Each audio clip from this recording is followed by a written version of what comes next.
Thank you, Colonel.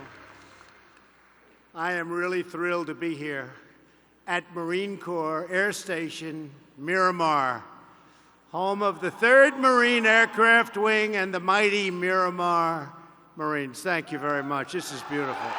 This is beautiful. And we're here today to celebrate your incredible achievements. So relax, be at ease, and let's have a good time for a couple of minutes, okay? And thank you for being here, Daryl. Colonel, I want to just thank you and Colonel Woodworth. I salute you both. You are really tremendous, the job you've done. You lead the 3rd Marine Aircraft Wing and the Miramar Marines with the excellence and honor for which this Corps is admired. All throughout the world, they talk about you. I want to thank all of the incredible soldiers, sailors, airmen, and Coast Guardsmen who traveled here today from the stations all across the San Diego region. I have a message for you straight from the heart of the American people. And you know what that is. We support you, we thank you, we love you, and we will always have your back like you have ours. Thank you.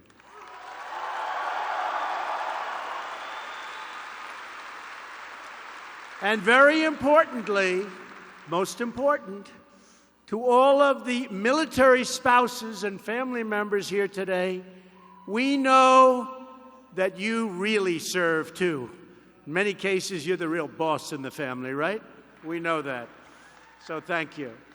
None of this would be possible without your incredible sacrifice and the tireless support that you give. So thank you all. And finally, to the thousands of Marines here today from Miramar.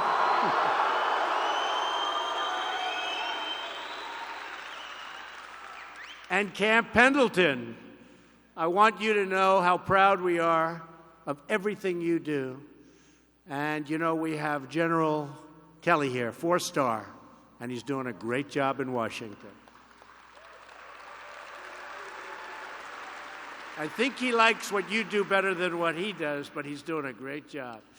He misses you. Your devotion fills our allies and our families with confidence. Your courage fills our enemies with dread.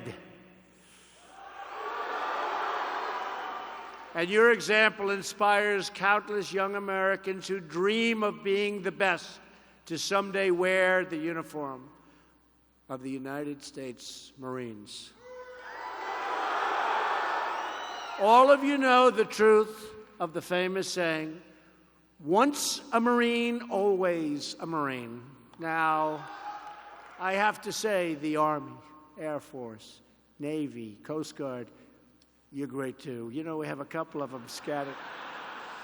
But I'm with you all the time. Today, we're with those Marines. I tell you, I gave a speech recently at the Coast Guard Academy. It was so great.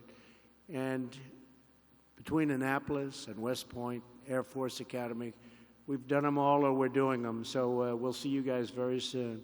But today, I hate to say it, congratulations. And I'm proud to say that we have several really tough Marines serving in our administration. So not only John Kelly, but Defense Secretary. Now, did anyone ever hear of Mad Dog Mattis? No. He's doing a great job. Chairman of the Joint Chiefs of Staff, General Fighting Joe Dunford. You know Fighting Joe. And our new director of the Secret Service and veteran of the 3rd Marine Aircraft Wing, General Tex. You know General? You know him? Tex A, I call him. Big General Tex A, right? We know him. So Tex, thank you. Our administration is stacked with Marines because Marines are the kind of people you want at your side. And trust me, you don't ever want to be on the other side of a fighting Marine. It's trouble. It's painful. The Marines are the first into battle and the first to fight. Marines never give up, never give in, never retreat, and never, ever surrender. You are faithful to each other, faithful to your mission, and you are always faithful to the country that you love, the USA. And as your commander-in-chief, just like every president before me, I have no greater comfort than knowing I can have absolute faith in you. In 1918, when foreign military aggression threatened our way of life, we called on the Marines. Marine Sergeant Dan Daly urged his men through those horrible trenches with the courageous battle cry that you all know very well. Do you want to live forever? That was the question, and that was the cry. In 1945, when we needed someone to scale the cliffs and to plant the flag on a rugged mountain peak, in Iwo Jima, we called on the Marines. In 1950, when setbacks loomed in Korea, although we're doing a pretty good job with Korea right now. And hopefully something positive will come out of it. Hopefully something very positive is going to come out of it. We'll see. And we're prepared for anything, right? We always have to be prepared for anything. But I really believe something very positive could happen. Great for Korea, North and South, and great for the world, and great for this country. So when it loomed in Korea, and when we needed warriors who would fight against all odds in the chosen reservoir, we called on the Marines, the legendary men of the Frozen Chosen. In 1962, when America needed a man to board a rocket, launch into space, and orbit the Earth for the first time, we called on a Marine, the one and only John Glenn. The legendary acts like these, of sacrifice, courage, of heroism, are the proud legacy of the United States Marines. Can be very proud. Your heritage drives you, your heroes inspire you, and your actions immortalize you in the pages of American history, incredible history. And every day you push yourselves to new heights of excellence and new depths of courage, keeping America safe, America strong, and America free. You honor your duty to your country. Now we must honor our duty to you. For too long, the men and women of the United States Armed Forces have been asked to do more with less. You've borne the costs of underinvestment and deferred modernization, and also deferred maintenance. You've endured longer and more frequent deployments. You've spent countless hours fixing and maintaining old equipment. You have fewer ships than we should, fewer planes than we should, and you have fewer of you than we should. Today, I am very pleased to report that all of that is changing, and all of that, as you have seen, is changing quickly.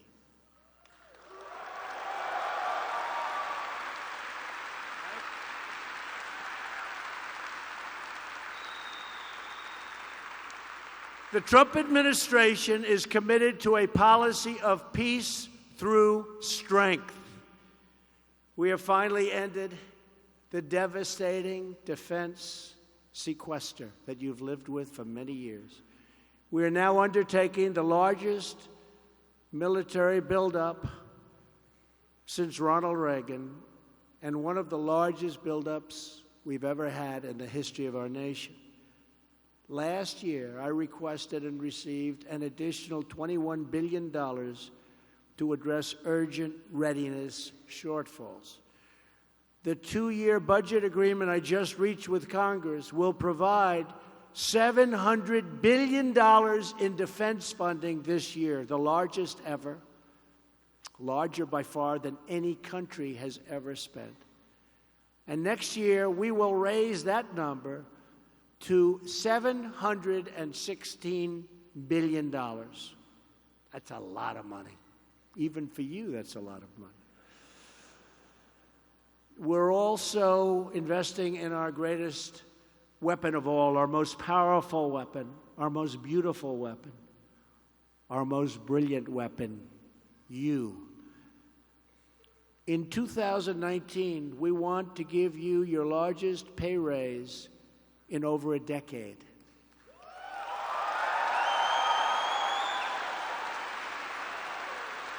You deserve it. You deserve it. You deserve it. And we're building new F-35 Joint Strike Fighters, and we're going to send them right here to Miramar along with lots of other fighters and lots of other weaponry like we've never had before or sent before. They'll be sent also all over the world.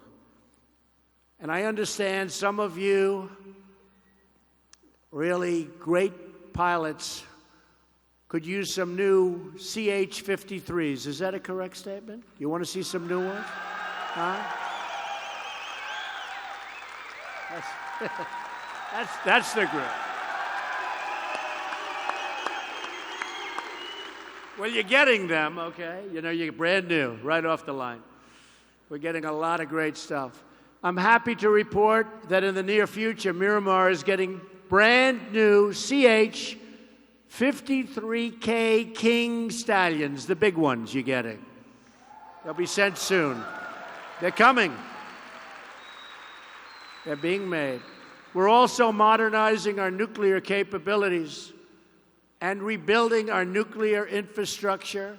We're investing more money than we have ever done before because we have to be so far ahead of any other country. It's a capability we never even want to think about using, but we have to be prepared. And in a nuclear front, we are so far and will be so far ahead of any other country. We have no choice. We've increased investment in hypersonic weapon systems by 50%, and we're accelerating development of hypersonic system that can fly 5 times the speed of sound. That's pretty quick. In space, the United States is going to do Colonel Glenn proud. We are finally going to lead again. You see what's happening. You see the rockets going up left and right. You haven't seen that for a long time. Very soon we're going to Mars. You wouldn't have been going to Mars if my opponent won. That I can tell you. You wouldn't even be thinking about it. You wouldn't be thinking about it. My new national strategy for space recognizes that space is a warfighting domain, just like the land, air, and sea. We may even have a space force. We'll develop another one. Space Force. We have the Air Force. We'll have the Space Force. We have the Army, the Navy. You know, I was saying it the other day because we're doing a tremendous amount of work in space. I said, maybe we need a new force. We'll call it the Space Force. And I was not really serious. And then I said, what a great idea. Maybe we'll have to do that. That could happen. That could be the big breaking story. Look at all those people back there. Look at that. Oh, that fake news. Oh.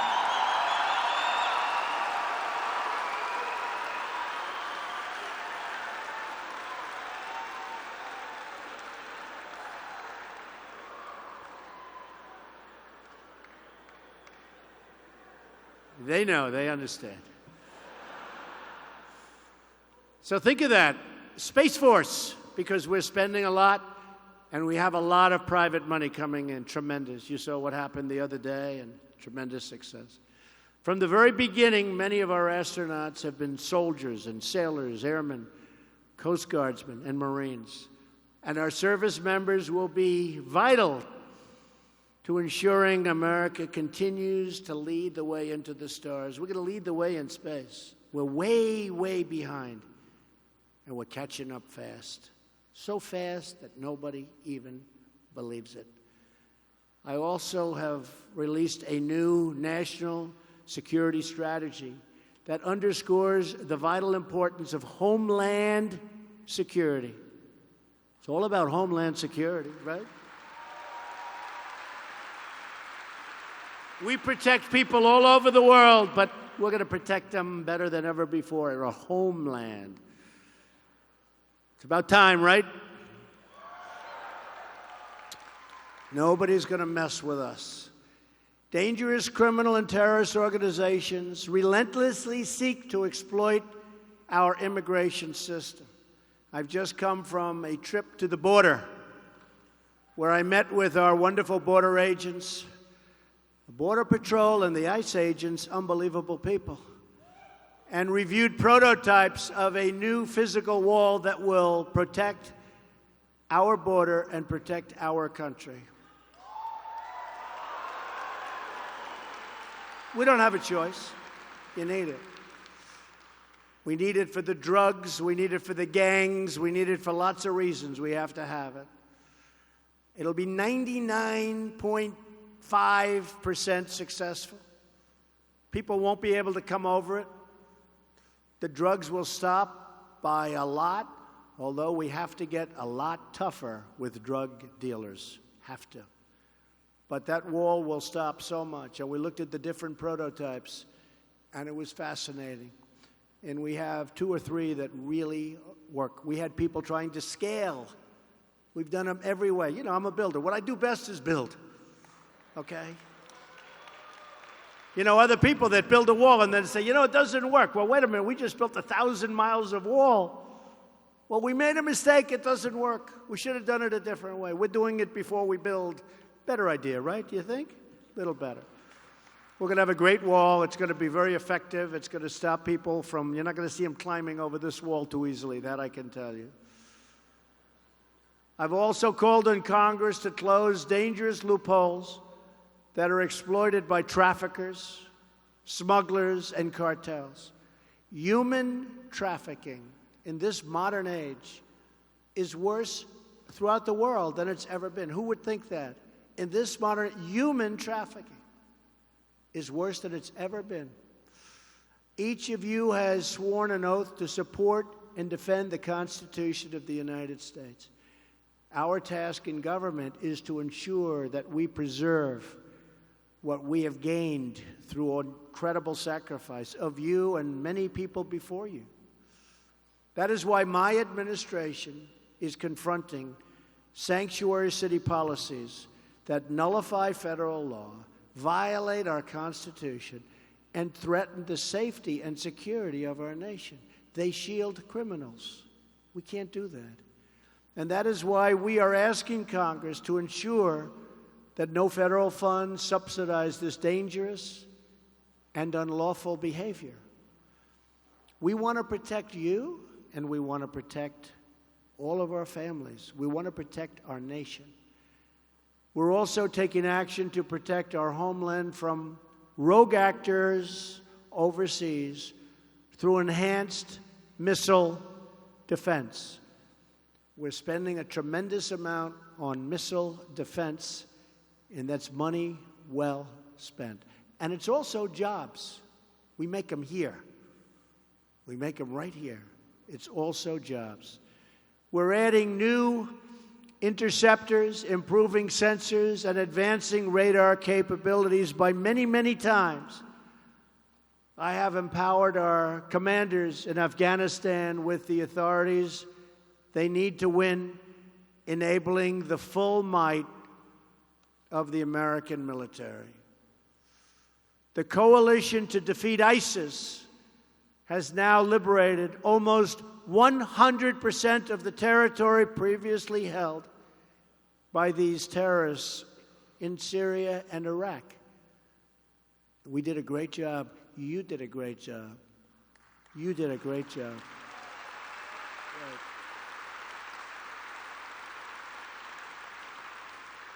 They would have been around for a long time, and they were getting bigger and stronger, and you saw it. And we knocked the hell out of them. We knocked them. I want to say a special thanks to all of the men and women from the 3rd Marine Aircraft Wing, Miramar Air Station, and stations across the San Diego region, especially the 2 Miramar-based squadrons who have just returned from deployment, the Death Rattlers and the Greyhawks. Where are you? Right? Good. It's a good-looking group. Good. That's great. Thank you. Great job. Your service has been extraordinary. We won't let up until ISIS is completely destroyed. ISIS never thought this would happen. They never got hit like this. We took off the gloves. In 1 year, we did more damage to ISIS than other administration, a certain other administration did in many years.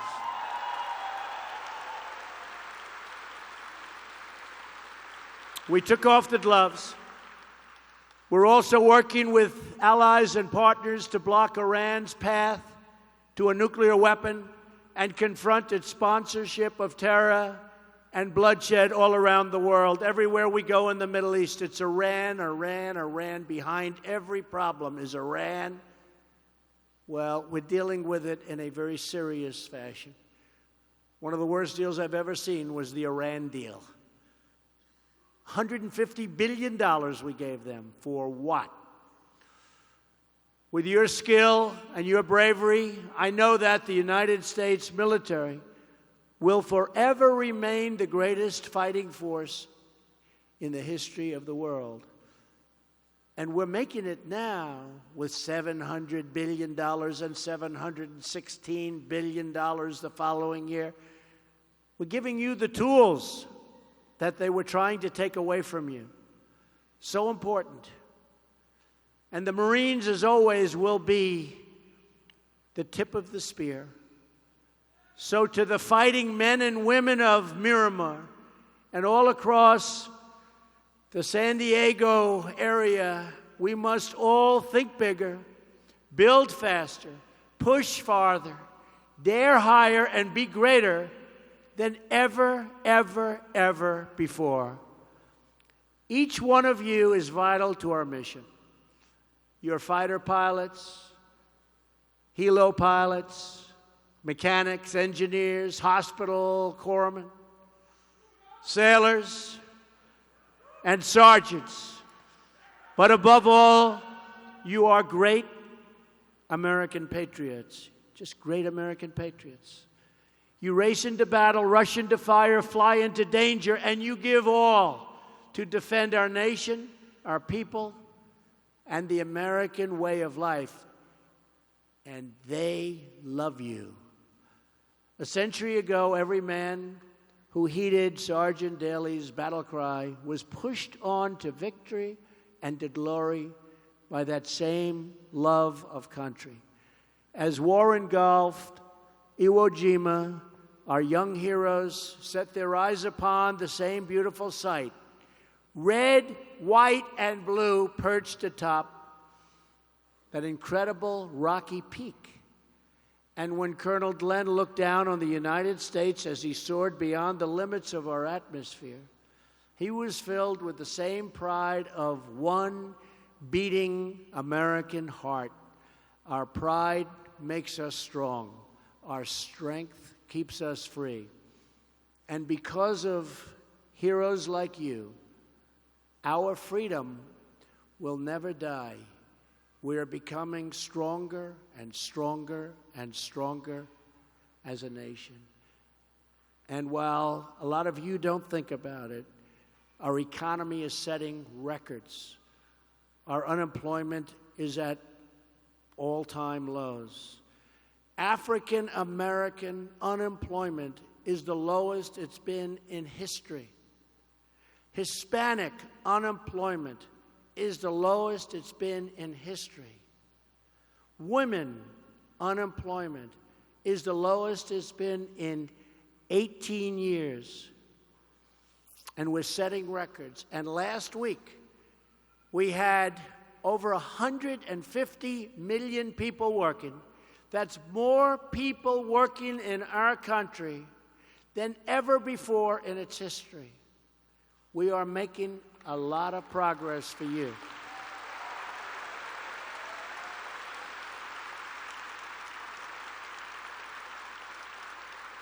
And all across this nation, we pray for our country, and we thank God for our United States Marines.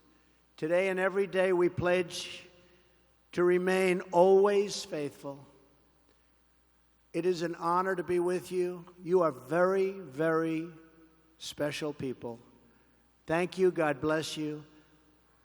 And God bless America. Thank you. Thank you very much.